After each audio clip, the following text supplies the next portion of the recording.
Good Saturday morning, everybody. Glad to have you here today. If you want to follow along, join me in Ephesians chapter 2, verse 4. And a wonderful, wonderful verse, especially in light of the previous words of Paul. As you're finding that, again, I ask if you will to like, share, or comment on the post, and then you can join me here. And you really, it's difficult to take verse 4 and just begin reading. You really need we need to really back up and be reminded of the previous words that Paul wrote. Again, I told you he's kind of putting our past, putting it in clear light for us and showing us the beauty of what God has done for us. He tells us in verse 1 that we were dead in our trespasses and sins in which we once walked, following the course of the world, following Satan, following the prince of the power of the air, the spirit that is now at work in the sons of disobedience. That same spirit's at work, among whom we all once lived in the passions of our flesh, carrying out the desires of our body and the mind, and were by nature children of wrath like the rest of mankind. He says, you were in the pit, you were in the muck and the mud, you were wallowing with the rest of this filthy, nasty world. Then he says in verse 4, but God, two of the greatest words in all mankind, in all of language. But God, being rich in mercy, because of the great love with which he hath loved us. Remind you again that word mercy. The two words that we use often, mercy and grace. Mercy means that we don't get what's coming to us, and grace means we enjoy, we receive what we don't deserve.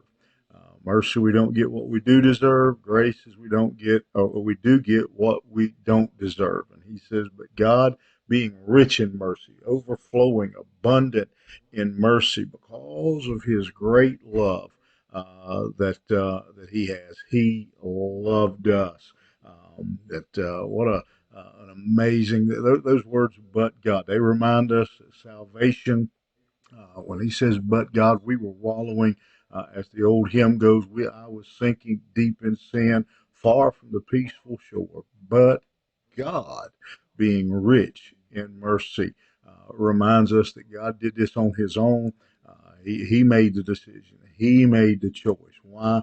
Because he is rich in mercy, because he has loved us. He was motivated. He did this purely because of his love. He didn't owe us anything.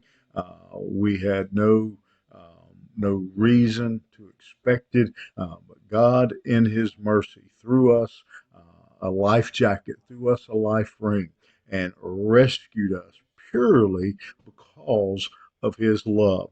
And I'd really like to go on this morning and just continue through another whole section here all at one time.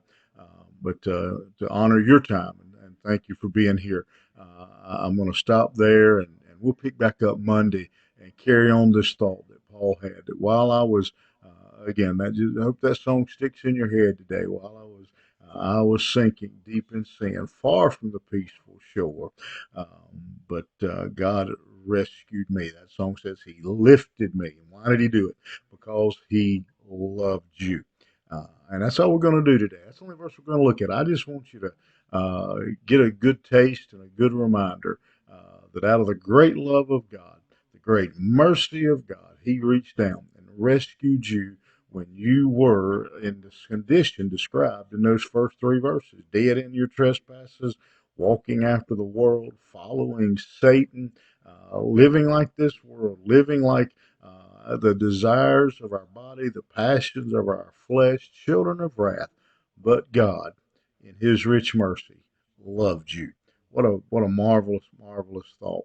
Think about that. Keep that on your mind all weekend. Hope to see you in God's house tomorrow morning. Have a good one. We'll see you here Monday morning.